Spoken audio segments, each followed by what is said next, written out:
Ting. Assalamualaikum warahmatullahi wabarakatuh. Selamat malam, selamat pagi atau selamat siang bagi yang menonton video ini. Hari ini saya akan menjelaskan tentang PLC atau Program Logic Controller. Ya mungkin saya akan menjelaskan dari jenis-jenis PLC-nya, yaitu PLC memiliki banyak macam jenis dan berbeda-beda tipenya. Merek dari PLC juga banyak, contohnya Siemens, Allen Bradley, Mitsubishi, Omron, ABB, dan Schneider Electric. Dan tadi pagi saya praktek yang dikerjakan pada hari ini. Saya menggunakan PLC merek Omron dengan tipe CPE1E N20DRA, seperti ini bentuknya. Untuk memahami jenis-jenis PLC penting, karena jika kita tidak tahu jenis PLC yang sedang kita program, kita tidak akan tahu cara kerjanya dan hanya akan membuat kecelakaan kerja. Jadi sebaiknya sebelum melakukan pekerjaan kita harus memahami jenis-jenis PLC yang sedang digunakan. Contohnya seperti PLC CPE1N20DR ini, kita harus paham tentang kabel input, tempat inputnya dan outputnya, seperti itu. Nah, selanjutnya ada konstruksi PLC. PLC juga memiliki konstruksi yang ada untuk memprogramnya, dan kita juga harus tahu tentang konstruksi yang ada di PLC, dikarenakan jika kita tidak paham atau tahu soal konstruksi PLC, nanti akan dapat terjadi kesalahan kerja dan kesalahan pemrograman. Berikut konstruksi atau bagian-bagian yang terdapat dalam PLC. Yang pertama itu ada catu daya, menyediakan tegangan listrik dari power supply untuk menghidupkan PLC dan komponennya. Catu daya itu terletak di bagian dua belakang ini, dua baut ini. Seharusnya sini saya mempunyai fotonya yang dia tidak tertutup, tapi saya cuma punya foto ini. Selanjutnya ada input terminal, tempat masuknya sinyal dalam rangkai input. Contoh-contoh inputnya itu seperti sensor, tombol, atau switch. Nah, tempat input terminal itu terletak di daerah sini. Di sini, di sebelah tempat input catu daya, itu daerah sini sampai sini. Nah, terus ada indikator input menunjukkan status on off dari masing-masing input. Ini dia bentuknya. Dia nanti jika PLC itu kita hubungkan dengan aluran listrik, dia akan menyala gitu jika kita menghubungkan sebuah input ke dalam salah satu input terminal. Dan jika kita coba nyalain atau kita mencoba mengaktifkan inputnya seperti tombolnya kita tekan, itu akan menyala dia. Terus ada slot ekspansi, tempat untuk menambah modul tambahan seperti I/O, input output, komunikasi, dan lain-lain. Ini dia seperti bentuknya ini. Ya, kita bisa menambahkan beberapa tempat untuk menambahkan modul gitu. Nanti kita akan taruh di PLC-nya. Terus ada port peripheral. Port peripheral atau biasa disebut dengan port USB berguna untuk menghubungkan PLC ke komputer atau laptop untuk memprogram atau monitoring. Jadi fungsi dari port ini itu untuk kita menyambungkannya ke laptop, dan kita akan memprogramkannya dari laptop atau komputer yang kita punyai. Indikator status PLC bentukannya seperti ini. Nah, indikator ini menunjukkan status kerja PLC.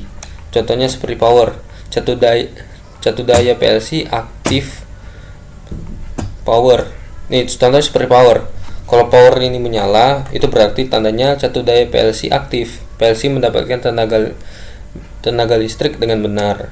Nah, run, jika dia menyala, itu berarti PLC sedang menjalankan program atau mode run. Terus error atau alarm, itu terjadi kesalahan sistem atau alarm. Jadi jika menyala, kita sebaiknya mematikan PLC kita, karena itu mungkin terjadi kesalahan dalam PLC-nya atau kabelnya atau programnya. Jadi lebih baiknya kita mematikannya. INH, ada output atau instruksi yang diblokir, inhibited oleh program atau konfigurasi. Jadi atau ada output atau instruksi yang terblokir gitu oleh program. peripheral, terjadi kesalahan pada komunikasi peripheral. Berarti jika indikator peripheral ini menyala, berarti port USB atau port peripheralnya itu ada terjadi kesalahan gitu, mungkin longgar atau terjadi kesalahan lainnya. BKUP, PLC sedang melakukan proses backup atau restore data atau memprogram. Jadi kayak jika kita memasukkan sebuah proses gitu atau file atau data yang berada di dalam laptop atau komputer untuk masuk ke PLC. Terus ada indikator output, itu seperti indikator input, jadi dia akan menunjukkan statusnya itu menyala dari masing-masing output gitu. Nah, terminal output itu ada ini, contohnya seperti ini nih. Ini terminal output namanya. Oke. Terus ada input output PLC. Input dan atau output dalam rangkaian PLC terdapat berbagai komponen yang tersedia dan bermacam-macam jenisnya. Input bertugas untuk memberikan sinyal kepada PLC untuk memproses sebuah tindakan, dan output bertugas untuk menerima proses dari PLC. Nah, contohnya seperti ini. Sebentar. Nah, di input PLC ini terdapat banyak ya. Sebenarnya input itu ada saklar, ada push button, ada saklar suhu, ada saklar level, ada saklar keran atau saklar selektor. Tapi umumnya jika dalam rangkaian PLC itu terdapat input saklar atau push button. Nah, terus ada juga outputnya, yaitu ada lampu indikator, lampu alarm, bel listrik atau relay control listrik. Tapi umumnya bisa dipakaikan untuk lampu indikator. Nah, terus programming, kita memprogram sebuah PLC itu menggunakan laptop. Memprogram sebuah PLC itu kita memerlukan sebuah laptop atau komputer yang sudah terinstall aplikasi-aplikasi yang bisa memprogram PLC. Salah satu contohnya adalah CX Programmer. Di CX Programmer kita bisa memproses input dan output yang berada di rangkaian PLC. Ya, seperti inilah bentukan CX Programmer. Aplikasinya bisa dibuka. Nah, kira-kira seperti ini. Ini karena saya tidak ada PLC yang berada di sini, jadi saya tidak bisa mencontohkan cara kerjanya. Tapi kurang lebih untuk aplikasinya seperti ini. Selanjutnya ada merangkai PLC. Waktu merangkai PLC kita harus membutuhkan obeng, multitester, dan testpan, karena kita akan merangkainya dengan menyambungkan kabel-kabel ke PLC. Dan sebelum itu kita harus pastikan kita safety. Kita mempunyai menggunakan sarung tangan agar tidak terjadi kesalahan yang tidak memadai. Peralatan juga harus kita pastikan bersih atau clear. Terus lingkungan juga harus bersih. Di sekitaran kita itu tidak boleh kotor atau sama sekali ada basah lah, atau itu akan mungkin aliran listriknya itu akan membahayakannya. Komponen I/O atau MCB dan power supply. Ya, itu deh. Kita akan merangkai semua ini, yaitu PLC, komponen input output, MCB, dan power supply. Contohnya seperti ini.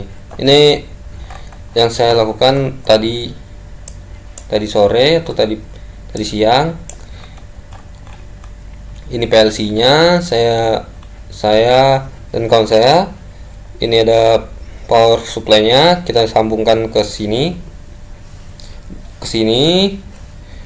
ke MCB untuk mendapatkan aliran energinya, terus kita sambungkan ke PLC. Nah, ini inputnya kita menggunakan tombol push button, dan outputnya kita menggunakan lampu indikator. Mungkin segitu saja penjelasan saya tentang materi hari ini.